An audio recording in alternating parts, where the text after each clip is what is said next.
Mr. Harris here, and welcome to a new video of Chapter 11. In this video, we're going to talk about what is motion. Okay, so all of us, we know that objects, they can either stop and move. Sometimes they could go fast, sometimes slow. So for example, us humans, we could move, or even motorbikes or horses. When they move or stop, we would say usually that they are in motion. Okay, this term will be very useful, motion. Okay, now take this as an example. Look at this diagram. The mouse says, I can catch you, I can run 15 meters in 3 seconds. And the elephant says, I can only run 8 meters every second. So you will notice that, or I shall ask you in this way. Can the mouse actually catch the elephant? Is this true or not? How are we supposed to know whether the mouse can catch the elephant? So for that, we will first need to know what is speed. So I assume you guys already have some background knowledge about this. So speed is basically, it tells us how fast an object is able to move. The unit is meters per second, so you can either write it in this way or this way. Okay? So we'll be usually using the term average speed to get the overall picture of how fast an object moves over a certain distance or over a journey. We will be using the formula of average speed, which is average speed is equal to distance over time. Okay, so let's go back to the example over here. We had the elephant, it was running 8 meters per second. So over here, I could write down 8 meters per second. And how about the mouse? The mouse runs 15 meters, or travels in for 3 seconds. It traveled for 15 meters. So actually, if I were to do it per second, it would be 15 divided by 3, which is, this is meters, this is seconds, so 5 meters per second. So therefore, when we compare these values together, the elephant is actually going much faster, right? So the mouse will not be able to catch up. The mouse is running slower. So just remember this formula, will be very, very useful. Average speed is equal to distance over time. Okay, we can also use something called the distance time graph to show the distance that an object has traveled at different moments in time. What does this mean?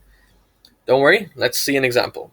Say, for example, we have a cat walks into a house and stops when it sees a rat, and after a pause, after 2 seconds, it then rushes towards the rat. So let's look at the distance time graph. So you'll notice one very interesting thing over here.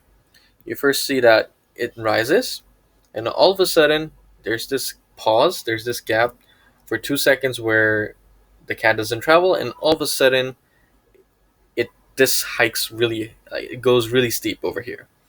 So we can divide the graph into 3 parts, as I've just mentioned earlier. So the first time period would be this one over here, from 0 to 2 seconds. You'll see that the distance traveled is 1 meter, and when I do the average speed formula, so distance over time, so 1 meter divided by 2 seconds, and the average speed of the cat at that time was 0.5 meters per second. And for 2 to 4 seconds, that is when the cat has paused, right? So it's not doing anything, so the average speed is 0.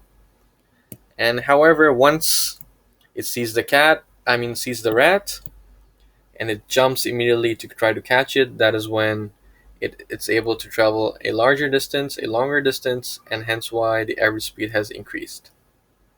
So you can do all of these calculations by looking at this graph over here. So simply speaking, actually, the steeper the line, okay, steeper meaning it's more hiked up, you'll notice that the higher the average speed would be. Okay? So this will be very useful. This will also be very useful when you learn this in maths, of course. So during this period of 2 to 4 seconds, the cat is at rest, meaning it's not moving, so that is why the line is horizontal, and the average speed is 0.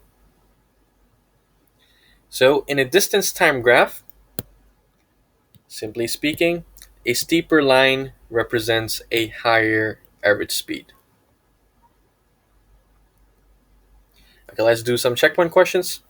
So Alan takes part in a 400-meter race. His distance time graph is as shown. How long he takes a time of how long to finish the race. So very simple. He takes around 50 seconds. Don't forget the unit, seconds, to finish the race. Question 2.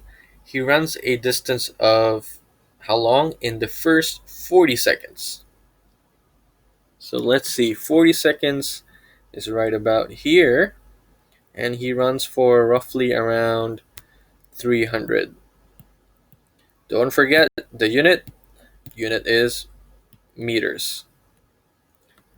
So he runs a distance of 300 meters in the first 40 seconds. His average speed from 20 to 40 seconds, that means this part over here, is at the highest or lowest in the race. As you can see, this is actually not the steepest. The steepest one is not this one, so this should be the lowest one. Okay, a steeper one should be where the length or the height should be more hiked up. These are steeper. Okay, if it's more horizontal, then it's not really that steep. Right? Now, I want to introduce you to two different kinds of, or special kinds of motion. First one is called uniform motion. The second type is called non-uniform motion. Very simple. Let's have a look over here.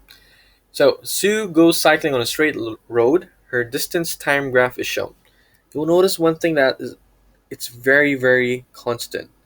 It's just one straight line. So when the distance time graph of an object is a straight line, we call that it is in uniform motion. Uniform motion actually means the object, it moves at a constant speed. Okay, there's only one constant speed. And we say that object is in uniform motion. Just like the graph over here, one constant speed. So it's not going back and forth like this, it's just one straight speed. On the other hand, when the distance time graph of an object is not a straight line, when it's not a straight line, we will call it a non-uniform motion. So what does that mean? That means when the object speed changes. Okay, that is what we call non-uniform motion. So let's see some examples. So over here, this is a distance time graph of a train. So let's look at the first part. So part A over here, that is when from 0 to 20 seconds. You'll see that the shape is a horizontal straight line. It's a straight line. So when it's a straight line, we will say the motion is in uniform. So it is in uniform motion. Actually, it is at rest. That is when the train hasn't moved yet. Now the second part, which is part B over here, which is roughly around 20 to 40 seconds, you'll notice that the shape of the curve is not a straight line now. It's not a straight line now, it is a curve. So when it's not a straight line, we will say the motion is non-uniform. So non-uniform motion. Now the third part of this graph is this part over here, roughly around 40 to 100 seconds. As you'll notice that it is basically a straight line. So when we get a straight line, it is in uniform motion. Okay? And this is in constant speed. Okay, a uniform motion, guys, pay attention. It could either be at rest, meaning there is no speed, it's just a straight line, or it could be at constant speed. So pretty much having the same speed, but the graph is a straight line. That is also considered to be uniform motion. And then the fourth part over here, coming to the top over here, 100 to 120 seconds. The shape of the graph right now is a curve, so not a straight line.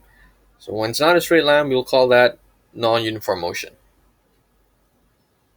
And finally, the last part,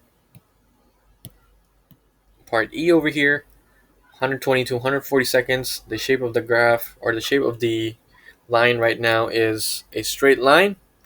that is where we'll say the motion is uniform. It's uniform motion, it's at rest. Okay, so in this video, I'll wrap it up right now. We've talked about average speed. Please make sure you know the formula. Average speed is equal to distance over time. Okay, I don't have much space, so I'll write it down here. And second of all, we learned about the distance time graph. And third, I introduced you uniform motion and non-uniform motion. All right, so that wraps up this video. I'll see you guys in the next one. Bye.